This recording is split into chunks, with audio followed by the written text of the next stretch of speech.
Assalamualaikum warahmatullahi wabarakatuh. Alhamdulillahi rabbil alamin wa bihi nasta'in ala umuri dunya waddin. Assalatu wassalamu ala asyrafil anbiya'i wal mursalin wa ala alihi wa sahbihi ajma'in.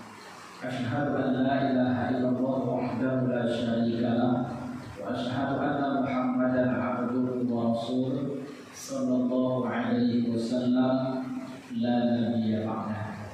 Yang sama-sama kita hormati Bapak pengurus beserta segenap jajaran kepengurusan Masjid Baitur Rahim, Bapak-bapak, ibu-ibu, hadirin wal hadirat jemaah maghrib rahimakumullah. Pertama, mari kita bersyukur pada Allah Subhanahu wa taala atas segala nikmat dan karunia-Nya. Alhamdulillah, malam ini tepat pada tanggal 9 Sya'ban 1447 Hijriah. Berarti lebih kurang 21 hari lagi kita akan memasuki bulan suci Ramadan. Mudah-mudahan Allah berikan kita keberkahan, kebaikan, dan kiranya Allah sampaikan kita ke dalam bulan suci Ramadan. Amin ya rabbal alamin. Salawat dan salam kita doakan kepada Allah, semoga selalu Allah curahkan junjungan kita, tauladan kita, yakni baginda Rasulullah Muhammad sallallahu alaihi wasallam. Allahumma shalli ala Muhammad wa ala ali Muhammad. Bapak Ibu jemaah rahimakumullah, seyogianya yang akan hadir adalah Ustaz Dr. Rahmat MPD, tetapi beliau berhalangan hadir pada malam ini. Itu beliau memberikan kesempatan kepada saya untuk hadir pada malam ini. Dalam kesempatan ini Bapak Ibu, kajian kita adalah hutang piutang dalam Islam. Kita mulai dengan membaca Bismillahirrahmanirrahim. Jadi Bapak Ibu, dalam materi kita malam ini ada beberapa slide. Lanjut Pak. Di mana kita akan lihat pertama Bapak Ibu berkaitan dengan pengertian. Nah ini Bapak Ibu. Jadi di dalam Al-Quran ada dua kata yang dipakai oleh Allah Subhanahu wa taala berkaitan dengan hutang piutang. Kalau kita rujuk ke dalam surah Al-Baqarah 282, itu dipakai dengan istilah ad-dain. Ya ayyuhalladzina amanu idza tadayantum bidainin ila ajalin musamma faktubuh. Jadi istilah yang pertama itu disebut dengan ad-dain. Namun ada juga dalam Al-Quran disebut dengan istilah al-qard. Man dzalladzi yuqridullaha qardan hasanan fayudha'afu lahu ad'afan katsirah. Jadi barang siapa yang memberikan pinjaman yang baik kepada Allah, maka Allah akan membalas atau membayarnya dengan balasan yang berlipat ganda. Nah, Bapak Ibu jemaah yang dirahmati Allah, kalau kita perhatikan seperti tadi sudah kita sebut, pertama ada yang disebut dengan ad-dain, ada yang disebut dengan al-qard. Nah, di mana Bapak dan Ibu secara bahasa makna dari kata al-qard itu memutus. Apa maksudnya Bapak Ibu? Bahwa hutang piutang ataupun pinjam meminjam itu bisa pertama bermakna baik. Maksudnya yang diputus dengan adanya hutang piutang itu kesulitan kita ataupun masalah yang sedang kita hadapi. Jadi dengan adanya pinjaman, orang yang mendapatkan pinjaman tentu bisa menyelesaikan masalahnya. Jadi masalahnya bisa terputus.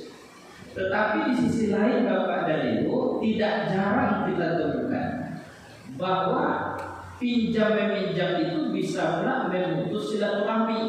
Nah, jadi Bapak dan Ibu, jadi secara bahasa kata al-qard itu artinya adalah memutus.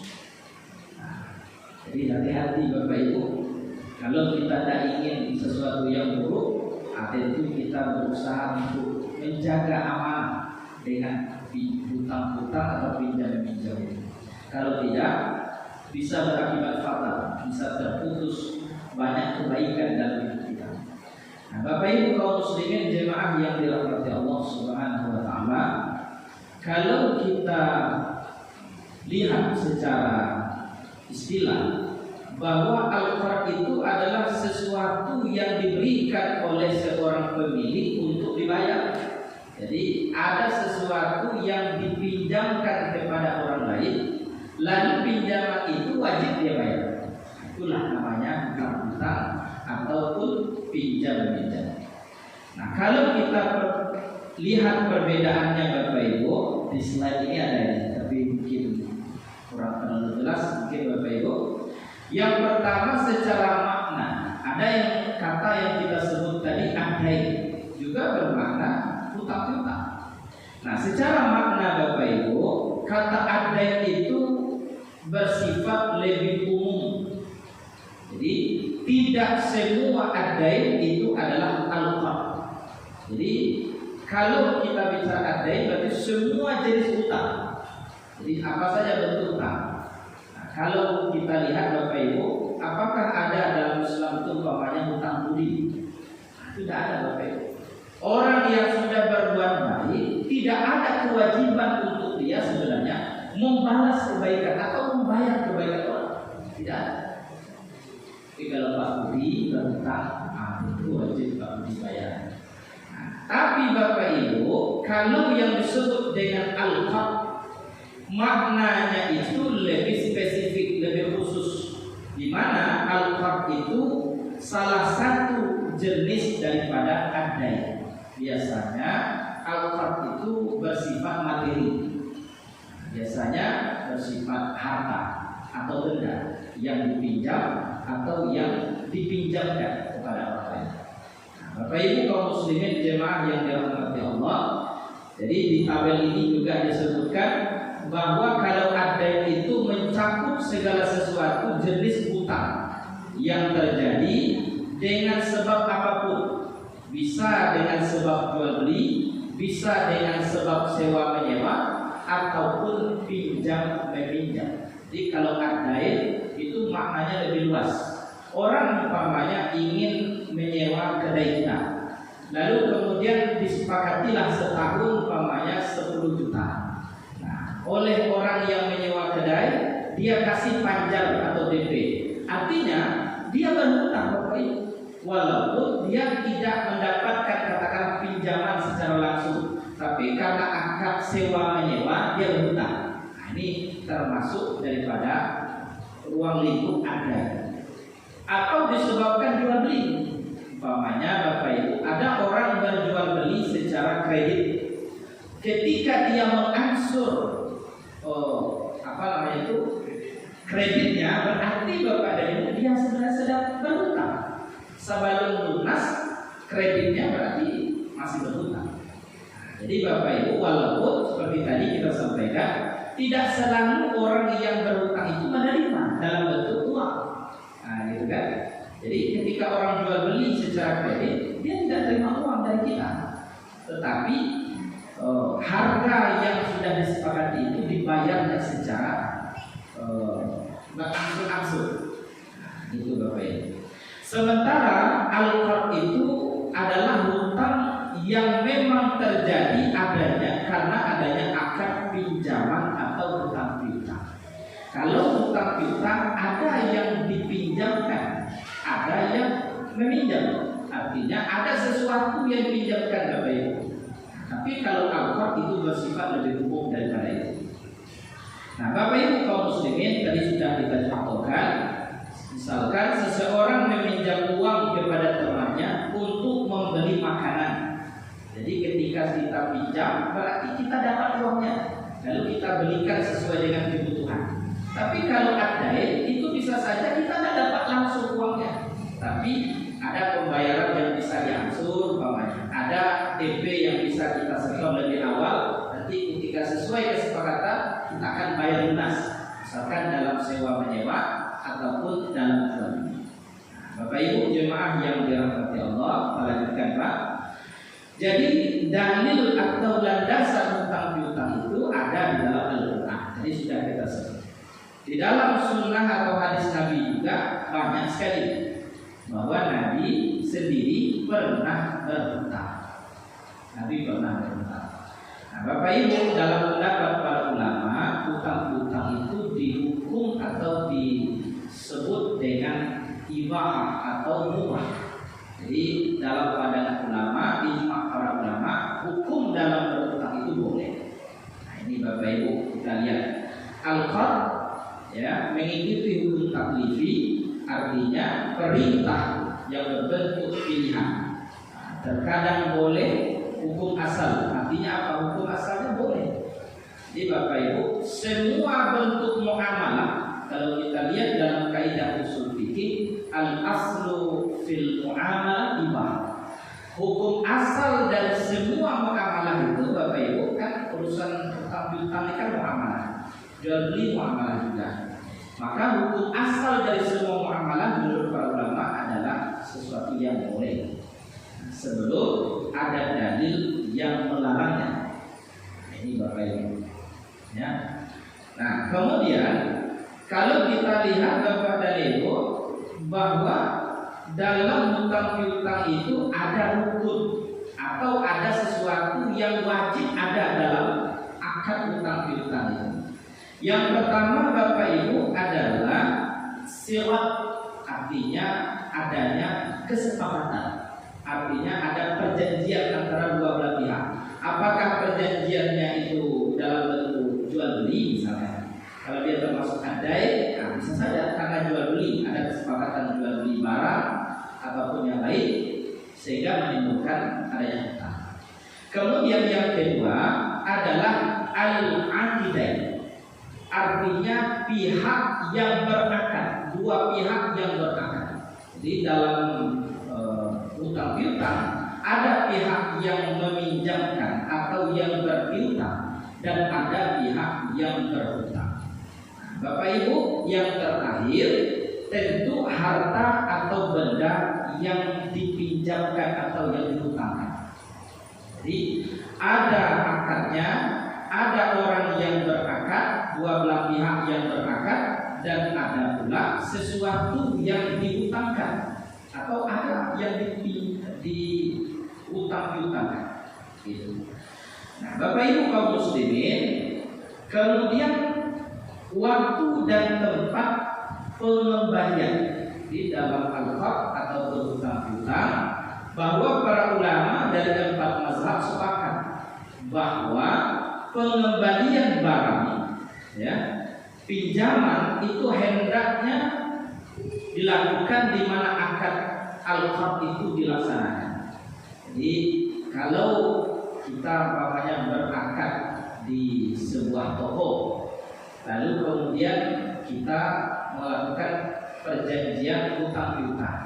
Nah, menurut pendapat empat imam mazhab, di mana tempat berakad, di situ kita bayar. Contoh Bapak Ibu, kalau kita berhutang katakanlah kepada tetangga, ayo bayar hutang ke rumahnya. Atau dalam kondisi-kondisi tertentu mungkin tidak bisa kita antarkan pinjaman tadi, kita yang bayar, tapi kita tidak bisa langsung ke tempat terjadinya akad itu. Tapi sudah disepakati sebelumnya, bila nanti akan membayar, maka bisa dipilih umpamanya langsung ke lokasi atau ditransfer. Nah, itu tergantung nanti akadnya juga Bapak Ibu. Kan kadang kita pinjamnya langsung ini, tapi ketika mengembalikan mungkin kita dalam kondisi jauh, langsung kita transfer. Nah, kalau kedua belah pihaknya menyetujui, tentu sesuatu yang boleh. Nah, yang tidak boleh itu makir daripada perjanjian. Nah, jadi Bapak Ibu, menurut empat mazhab bahwa di mana akad itu terjadi, di situlah barang itu dikembalikan, di situ hutang dibayar. Kalau Jawa istilahnya kok di buah di siang ya, mungkin bisa juga kayak gitu ya. Di mana utang piutang kau dibuat, ada di situ dibayar. Begitu Bapak Ibu. dan boleh juga di tempat mana saja apabila seseorang tidak membutuhkan, ini Bapak Ibu, membutuhkan biaya kendaraan, bekal dan terdapat jaminan keamanan. Jadi kadang untuk membayar hutang itu ada kendala, tentu bisa dengan cara lain. Artinya ini sesuatu yang sifatnya fleksibel. Jadi dalam Islam itu Bapak Ibu, hukum itu bisa berubah sesuai dengan kondisi, sesuai dengan waktunya, sesuai dengan zamannya, itu bisa berubah. Gitu. Dalam Al-Quran saja Bapak Ibu, ketika Allah mengharamkan khamar itu bertahap Bapak Ibu, tidak sekali langsung khamar itu haram, tapi Allah mulai dulu ketika ada orang menjadi imam, dibacanya surah Al-Kafirun, bolak-balik dia baca, la a'budu ma ta'budun wa la antum 'abiduna ma a'bud, tidak selesai, bolak-balik di situ saja. Ternyata imam itu dalam kondisi malu. Makanya ada ayat mengingatkan fawailul lil musallin. Jadi neraka wail bagi orang yang sholat. Kenapa dia diancam dengan neraka wail? Karena sholatnya dalam kondisi lalai, karena mabuk tadi. Jadi disebut awalnya janganlah engkau mendekati sholat atau melakukan sholat dalam keadaan mabuk. Jadi bertahap Bapak Ibu sampai pada akhirnya bahwa khamar itu memang diharamkan oleh Allah Subhanahu wa taala. Begitu pula hukum ini Bapak Ibu. Jadi kalau kita misalkan kita lihat dalam Al-Quran ataupun hadis, tidak semua yang terjadi hari ini Bapak Ibu. Contoh, apa hukum pinjaman online? Itu tidak ada. Tentang online dalam Al-Quran tidak ada Bapak Ibu. Tidak ada dalam hadis Nabi. Lalu bagaimana? Ada nanti metode yang dipakai oleh para ulama untuk mengambil hukum rokok, tidak ada dalam Al-Quran. Tapi ada isyarat secara umum, misalkan wala tulqu bi aydikum ila tahluka, dan jangan sekali-kali engkau menjerumuskan dirimu pada kebinasaan. Artinya Bapak Ibu, seperti hukum hutang-hutang ini, ya dalam kondisi-kondisi tertentu bisa menjadi haram. Apa contoh? Kalau kita berhutang untuk melakukan dosa, dipinjam, balik narkoba, haram hukumnya kita menghutangkan Bapak Ibu, tidak boleh. Gitu. Tapi dalam kondisi yang sangat emergensi, kita butuh uang, misal untuk biaya berobat, kita yang punya kelebihan sebenarnya wajib kita bantu saudara kita itu, wajib kita berikan kita. Dan kita yang dalam kondisi sulit pun boleh kita minta. Itu Bapak Ibu ya. Jadi kondisi itu bisa menentukan status daripada hukum terhadap suatu perbuatan. Nah, Bapak Ibu jemaah yang dirahmati Allah, kemudian di sini disebut harta yang harus dikembalikan. Para ulama sepakat bahwa wajib hukumnya bagi seorang peminjam, orang yang berhutang, untuk mengembalikan harta serupa. Jadi apa yang kita pinjam itu yang kita kembalikan. Dipinjam amin, dibagi juga amin. Dipinjam uang, kembalikan uangnya. Tetapi Bapak dan Ibu sekali lagi, boleh juga diganti dengan yang lain sesuai dengan perjanjian. Contoh, dahulu Bapak Ibu meminjam amin 10 emas, harganya 10 juta. Kini harga amin mulai 5 juta, kali 10 50 juta. Kalau ibu ingin bayar hutang emas 20 tahun yang lalu 10 emas, kini ada punya amin, punya duit, punya uang saja. Lalu boleh diganti dengan uang setara dengan 10 emas sekarang, bukan 10 amin 10 tahun yang lalu. Itu kadang bercakap awak jadinya Bapak Ibu kecil. Dulu 10 juta berarti kini dan bagi 10 juta, tidak bisa Bapak Ibu. Kalaupun akan kita ganti dengan yang lain, setara nilainya. Kalau kita tidak memberi yang setara termasuk riba. Ya, sama orang pinjam beras sedangkan berasnya beras bulog, beras katakanlah paling rendah, harga sekilo katakanlah 10.000. Yang kita pinjamkan, yang kita piutangkan kepada orang ini 1 kilo juga, tapi beras segar, harganya katakan 50.000. sama-sama Bapak Ibu jumlahnya 1 kilo yang dibayarnya, tapi kualitasnya berbeda, itu riba. Nah, pernah kita sampaikan salah satu bentuk riba itu seperti itu. Walaupun dalam pinjam-meminjam kalau tidak setara dia Bapak Ibu bisa membuka peluang adanya riba. Oleh sebab itu, kalaupun akan diganti dengan yang lain, tentu dengan yang serupa atau yang mirip atau yang setara. Contoh Bapak Ibu, kita umpamanya pinjam kuali misalkan, rukunya ketika dipakai kuali itu patah talinya tidak bisa disambung lagi atau bocor. Bocornya itu tidak bisa diperbaiki lagi. Kalau kita kembalikan yang bocor ini, tidak enak kita kepada orang yang sudah meminjamkan. Lalu bagaimana solusinya? Beli yang baru, yang kira-kira serupa dengan itu. Kok dapat lebih rancak dari yang awak pinjam pola sekian tahun pakai, lalu kita ganti dengan yang lebih baik, itu tidak apa-apa, Bapak Ibu. Tidak apa-apa, tidak termasuk riba ya. Justru Bapak Ibu dalam hadis Nabi disebut fa inna khairakum ahsanukum qada'an. Sebaik-baik orang yang berutang adalah orang yang elok, yang baik tetapi saat membayar. Nah, jadi kalau dibayar dengan yang lebih baik boleh, cuma dengan syarat tidak ditentukan di awal. Kalau disepakati harus di awal harus dibayar dengan lebih, itu termasuk riba. Itu Bapak Ibu ya. Baik Bapak Ibu kaum muslimin, di sini kita lanjutkan slide berikutnya. Nah ini ada di sini Bapak Ibu macam-macam harta yang dijadikan sebagai barang atau harta yang diutang-piutangkan. Yang pertama Bapak Ibu ada yang disebut dengan harta mit. Harta middle ini Bapak Ibu dijadikan sebagai jaminan atau tanggungan dalam melakukan muamalah. Dijadikan jaminan, borok atau jaminan. Nah, lalu dia bisa menjadi harga dalam suatu jual beli dengan cara menentukan sifat dan jenisnya.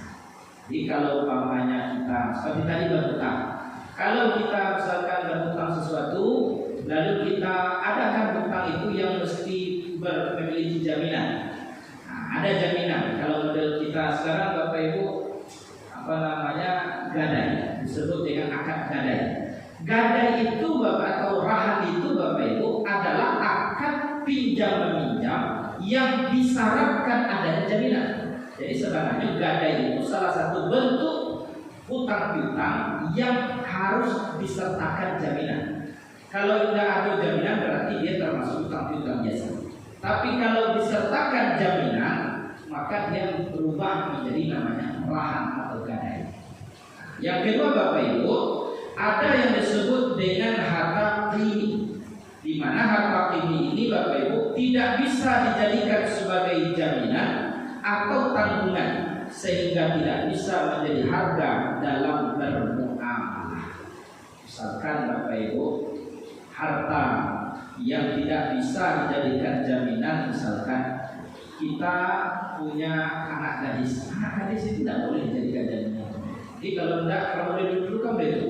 Ketika bapaknya berutang lalu tidak terbayar, anaknya dijadikan istri oleh orang yang berutang, tidak boleh Bapak Ibu. Ya kan, tidak boleh menjadikan sesuatu harta yang tidak boleh untuk dijadikan jaminan. Kalau amin boleh, kemudian tanah boleh, sertifikat rumah boleh, ya kan, itu namanya harta mit. Tapi kalau harta qimi itu tidak boleh dijadikan sebagai jaminan dalam akad hutang-piutang. Ibu bapak jemaah yang dirahmati Allah, tadi sedikit sudah kita singgung terkait dengan rukun daripada hutang-piutang atau al-haq. Kemudian ada syarat. Jadi Bapak Ibu, orang yang berhutang-piutang itu diakui sah akad hutang-piutangnya kalau syaratnya itu terpenuhi. Ya, yang pertama yang berakad hutang piutang, tadi kan salah satu rukun namanya al-aqidai, dua pihak yang berakad. Nah, dua pihak yang berakad, pihak yang berhutang dan yang berpiutang itu Bapak Ibu, pertama harus balik dan berakad. Kalau anak-anak berhutang, maka tidak sah dalam pandangan Islam Bapak Ibu. Makanya kan jadi masalah ketika anak itu main handphone, lalu dia top up dana, lalu dapat pinjaman, nanti membludak. Dalam aturan undang-undang, ya kan tidak peduli bagi dia. Mau anak-anak, mau orang sedang tidur, mau orang gila yang berhutang tetap ditagih Bapak Ibu. Nah, tapi dalam pandangan Islam bahwa hutang piutang itu akan dianggap sah memenuhi syarat kalau dua pihak yang berakad itu balik dulu. Jadi kalau balik itu kan artinya mereka sudah mukallaf, sudah dibebankan beban hukum. Anak kita yang laki-laki sudah mimpi masa, itu balik dia itu Bapak Ibu. Kalau masih TK, tidak sengaja, tidak ngerti dia dengan itu, atau umpamanya dalam kondisi stres, berarti orang itu tidak berakal, tidak sehat akalnya. Kalau dia berhutang, orang gila datang, Pak pinjam PT 100.000, apa aja? Aku tidak usah Pak masuk untuk membayar. Kok kayak bayarnya dari umum, kalau tidak, sebenarnya Pak tidak sah sebelah akadnya. Kita berakal itu dengan orang yang memang berakal. Nah, kalau dia tidak berakal sehat, tidak sah. Jangan dilakukan akad dengan orang yang tidak berakal. Kemudian Bapak orang mabuk umpamanya, juga tidak bisa. Orang yang dalam kondisi gila tidak boleh berakal. Walaupun dia punya uang, lalu kemudian diberikan uangnya itu atau dipinjamkan, dipaksa dia tanda tangan karena dia gila, sudah tidak sah. Kita bisa menuntut Bapak Ibu dalam pandangan Islam seperti itu. Kemudian yang kedua, jelas jumlah, kadar dan takarannya. Jadi Bapak Ibu dalam kita berutang piutang harus jelas Bapak Ibu barang yang dipinjam, bilo kan dibalikkan, ya kan? Kalau tidak sanggup nanti pahala aturannya. Jadi Bapak Ibu harus jelas akadnya itu perjanjiannya. Kemudian yang ketiga, tidak mempersyaratkan tambahan tertentu. Tadi sudah kita singgung, kalau di awal sudah ditetapkan tambahan menjadi riba. Tambahannya itu jadi riba. Bapak Ibu kaum muslimin jemaah rahimakumullah, kita singkatkan sedikit sebelum kita berikan kesempatan Bapak Ibu untuk bertanya jawab. Adapun prinsip-prinsip dalam hutang piutang ayat. Yang pertama, ada kewajiban dan hak. Bagi yang berhutang, kewajibannya bayar hutang. Bagi orang yang berpiutang, haknya menuntut atau menerima pengembalian. Kalau tidak dibayar, boleh dia menagih. Yang kedua Bapak Ibu, adanya persetujuan dan keterbukaan. Jadi antara pihak yang berakad hutang-hutang harus kedua-duanya saling menyetujui dan terbuka. Kemudian yang ketiga, responsif, ya, menepati waktu, artinya bertanggung jawab untuk membayar hutang sesuai dengan waktu yang sudah disepakati sebelumnya. Berikutnya Bapak Ibu, ada hutang, jenis-jenis hutang piutang. Kita lanjutkan saja jenis hutang piutang Bapak Ibu. Pertama ada hutang piutang bisnis. Ini melibatkan mungkin suatu perusahaan dengan perusahaan lain. Yang kedua ada hutang pribadi. Dan yang ketiga ada hutang piutang yang bersifat amanah. Orang menitipkan sejumlah barang atau kendaraan kepada seseorang, lalu dia harus menjaga titipan itu. Kenapa? Karena ini menjadi amanah. Jadi amanah itu termasuk juga Bapak Ibu adalah hutang yang harus dijaga. Kemudian ada pun etika, keadilan dan kesetaraan, keterbukaan, jujur, dan adanya kewajiban kepada keluarga. Ini etika berhutang Bapak Ibu. Jadi untuk mendukung kebutuhan keluarga dan membantu sesama muslim yang berhutang dalam batas yang wajar. Jadi kita dalam berhutang piutang itu sebenarnya kan untuk saling tolong menolong, ta'awun. Nah Bapak Ibu, terakhir Bapak Ibu kita sampaikan bagaimana kita dalam mengelola hutang piutang. Lanjut Pak, bagaimana mengelola? Ini Bapak Ibu. Yang pertama, rencanakanlah pengeluaran dan pemasukan dengan baik. Jangan sampai Pak Kato pepatah gadang pasak daripada dia. Kalau kita ingin lebih selamat, lebih aman Bapak Ibu, tidak ada orang nama Jawa, ayo dijago itu Bapak Ibu, supaya tidak mudah berhutang. Yang kedua, harus transparan, terbuka. Dalam mengelola hutang piutang ini harus terbuka, baik kepada keluarga. Jadi kalau pernah berhutang Pak, sampaikan kepada keluarga, supaya Bapak Ibu kok meninggal Pak, adonan kamu menyelesaikan hutang piutang. Yang ketiga Bapak Ibu, berpedoman kepada ajaran Islam, prinsip-prinsip syariah. Dan yang keempat, adanya toleransi dan kejujuran. Terakhir, adapun hikmah dibalik disyariatkannya hutang piutang atau al-qard Bapak Ibu, yang pertama untuk memudahkan, karena kita ini dikasih nikmat berbeda. Tidak sama rezeki kita Bapak Ibu. Dalam rumah tangga kita lihat anak umpamanya 2 orang, beda-beda rezekinya. Ya kan? Nah, kemudian ketika kita membutuhkan pertolongan dari orang lain, maka salah satu jalan memudahkan kesulitan hidup orang itu dengan berhutang piutang.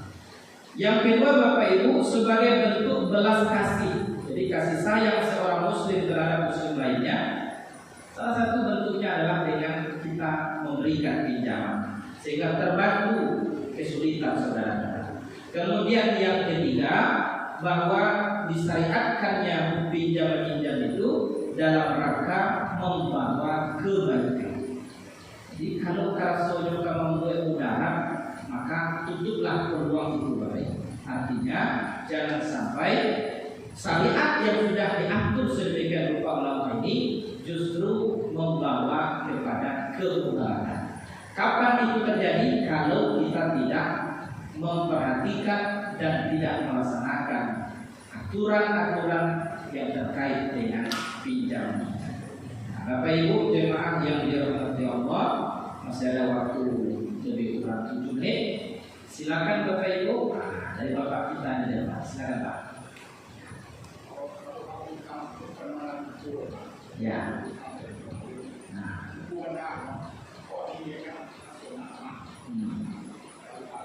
Baik. Dimaafkan. Baik. Begini Pak.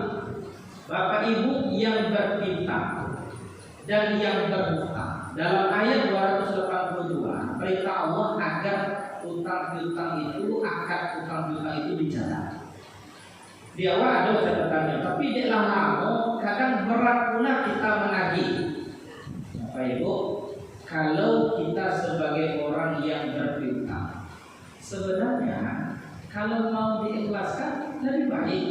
Tapi kalau hati kita tidak bisa mengikhlaskan, kemudian ingin kita saudara kita yang berhutang itu selamat nanti di akhirat Bapak Ibu, tagihlah. Cuman tentu ada aturannya. Jangan orang ragu sudah sembahyang maghrib tadi, sibuk apa aku malah utang di jemaah. Itu berat kawan kan? Yang awalnya lain kayak bayinya, apa itu cakap itu saja jadi. Jadi artinya Pak, sampai itu. Kan ada pula Bapak dari orang itu yang begitu. Nabi Bapak Ibu ketika ingin menegur seorang sahabat itu tidak di muka jamaah itu benar, dipanggil oleh Nabi baik-baik, disampaikan, diajak ngomong empat kata supaya apa? Kok salah manalah perbuatan sahabat ini, jangan lain-lain tahu, jangan sampai hilang ragu dirinya, baik itu dalam utang-utang. Jadi kalau ada waktu cuma nih kalau masalahnya lari subuh mencari-cari waktu ini mainan, kok sadar kan? Ini mainan saja. Lamaran wala kami ini, alihkan ke tempat lain aja pinter dulu. Nah, jadi kadang-kadang Bapak Ibu, ya itulah manusia itu kalau sudah membayar kewajiban di situ kadang berat. Jadi kalau ada haknya, kita bagaimana menentukan hak? Kok dapat Bapak Ibu kedua-duanya seimbang. Hak kita terima, ya kan? Sebagai orang yang berhutang, pinjaman pula kita nawar. Maka ada kewajiban untuk membayar. Jangan sampai menerima saja bisa membayar, tidak boleh. Jadi kalau kita segar, tidak mau berbanyak masalah, ada solusinya Pak. Selama kita betul-betul ikhlas, Allah akan melipat gandakan nilai pahala lebih besar dari apa yang kita pinjamkan ke orang itu. Tapi kalau nanti dia Ustaz, tidak kawat tagih-tagih loh. Besok di akhirat saja Bapak dari mulai, Bapak pasti cari. Cuman sebanyak apa yang pernah dipinjamkan. Cuma juga Bapak Ibu tidak dalam bentuk fikih loh. Tidak wameh akan diterima besok di akhirat. Tetapi ada pahala yang kita dapatkan. Kalau orang yang berhutang itu tidak ada pahalanya lain untuk membayar hutangnya kawan, dosa-dosa kita nanti Bapak Ibu akan dilimpahkan kepada orang yang berhutang, sehingga ringanlah beban kita di hadapan Allah. Jadi Allah itu akan membayar semua yang terjadi di antara manusia di akhirat itu dengan kebaikan. Jadi kalau kebaikannya sudah habis, maka akan dibebankan dosa orang yang berhutang itu kepada orang yang berhutang. Di mana yang baik sebenarnya Pak? Kalau bisa kita tagih baik-baik, tagihlah. Kalau tidak bisa jauh daripada besok butuh itu hubungan sana Pak. Kadang Bapak Ibu ya dengan orang-orang dekat kita ini yang paling sulit Bapak Ibu. Kalau ditagih lo bego sampai lo ke mama panjang urusannya. Lebih baik kadang Bapak Ibu utang kok jurang lain. Yakin nggak Bapak Ibu? Kalau urusan jodoh sana lari Bapak Ibu.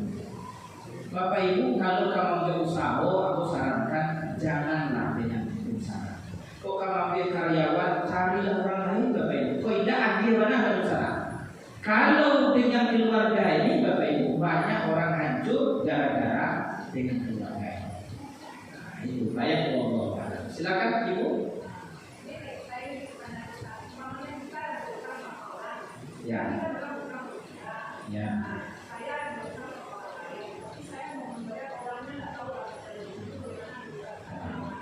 Baik, Bapak Ibu. Kalau Bapak Ibu punya hutang, saya ingin berniat sekali bayar hutang. Cuman masalahnya Ustaz, tidak tahu di mana orangnya. Dulu masuk-masuk merantau di sini itu pernah memang, tapi jam balai sekarang, gitu kan? Kini dibawa di kampung dan orang tidak tentu di Maribo. Baca doanya, infakkan sejumlah apa yang pernah kita pinjamkan. Kalau umpamanya kini harus sekarang balai 150.000, infakkan 150.000 untuk ke Allah atau ke anak panti asuhan atau orang yang berhak membutuhkan Bapak Ibu. Lalu niatkan dalam hati ya Allah, kamu infakkan uang 150.000 ya Allah untuk membayar utang yang dulu pernah saya lakukan kepada si fulan itu ya Allah, untuk membayar barang dan sakarung itu ya Allah, tolong engkau terima dan kau sampaikan pahalanya kepada si fulan ya Allah. Lalu Bapak Ibu di samping itu apa doa kita saat kita bayar utang tadi atau kita berinfak tadi? Ya Allah, ampunkan dosa saudaraku yang telah meminjamkan uangnya kepada. Jadi cara kita membalas kebaikan orang yang telah memberikan pinjaman itu Bapak Ibu dengan mendoakan agar dosa-dosanya diampuni oleh Allah. Wah, balas kebaikan itu dengan mendoakan. Jadi kalau tak masuk itu insya Allah Bapak Ibu, apa yang Ibu niatkan akan diterima dan orang yang kita bayarkan utangnya itu akan menerima pahala dari apa yang sudah kita infakkan, dan awal tambah infak pun pasti akan dapat pahala. Itu cara Bapak. Jangan jadi alasan orang yang dapat suruh dan pokoknya dia ada wajib. Berarti sama ada banyak besok ditagih di akhirat Bapak Ibu bisa rugi. Makanya ada hadis Nabi yang menyebutkan orang-orang al-muflis, orang-orang bangkrut. Salah satu karena ada harta yang diambil dari orang lain dengan cara zalim. Makanya dalam hadis Nabi disebut begini Bapak Ibu, ayyuma rajulin yadayyan mudaina wa huwa mujmi'un alla yuwaffayahu iyyahu la'iyallahu as-sariqa. Seseorang yang berhutang berniat tidak bayar hutang, maka apa yang dia pinjam menjadi seperti hasil curian. Ambil harta orang dengan cara zalim, mencuri, itu sama ketika orang berhutang tidak mau membayar hutang. Labaniye tidak akan membayar hutang sama itu. Jadi Bapak Ibu, supaya tidak bangkrut kita nanti dengan pahala yang sudah kita kumpulkan selama hidup kita di dunia ini, maka kita selesaikan urusan dengan manusia dengan cara yang sudah diatur oleh Allah Subhanahu wa taala. Allah. Baik Bapak Ibu, masih ada? Nah, Pak, silakan dulu Pak. Nah, Pak ini full dulu Pak. Silakan Pak. Nah, ya Pak.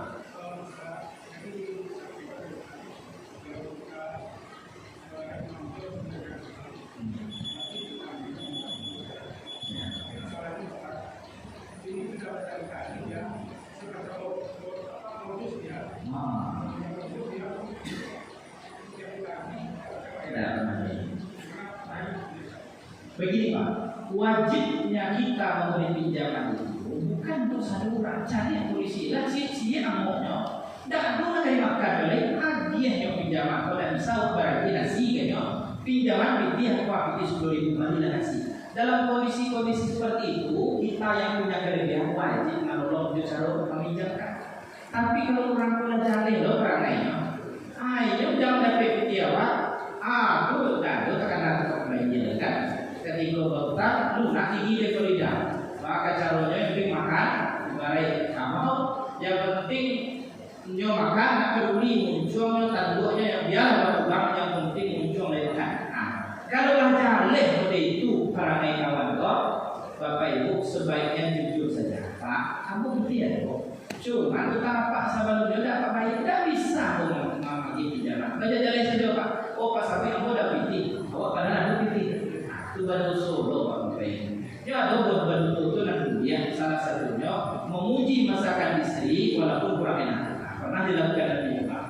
Ya kan, walaupun agak asin selete, ketika ditanya oleh Aisyah gimana ya Rasulullah masakanku, Nabi senyum, enak Nabi. Padahal Nabi nahan-nahan karena terlalu banyak garamnya. Jadi kalau misalkan kita ada orang mau berhutang, kita punya duit, tapi kita tidak mau berikan kepada dia, sebaiknya sampaikan baik-baik. Sampaikan dengan jujur supaya Pak bisa lo mengambil semacam pelajaran. Kalau Bapak kita, ambil tagihnya Pak, aku pula serta layo, dia sudah tunggu sampai itu. Sudah layo, kami tunggu awak yang banyak juga ya. Model awak tu nanti kaja-kaja dari kolektor. Padahal kita ingin membantu. Nah, jadi supaya mudah-mudahan apa tadi lama cukup ya. Mudah-mudahan Bapak Ibu ini menjadi perhatian kita. Jangan sampai muamalah itu memutus hubungan baik dan memutus keberkahan dalam kehidupan kita. Karena itu jaga Bapak Ibu hubungan kita. Salah satu yang paling penting itu soal hutang. Ada hak dan kewajiban di sini. Kalau berani berhutang, terima pinjaman, tapi ingat ada kewajiban bayar sesuai dengan perjanjian. Demikian Bapak Ibu yang bisa kita sampaikan. Terima kasih dan mohon maaf. Billahi taufiq wal hidayah. Assalamualaikum warahmatullahi wabarakatuh.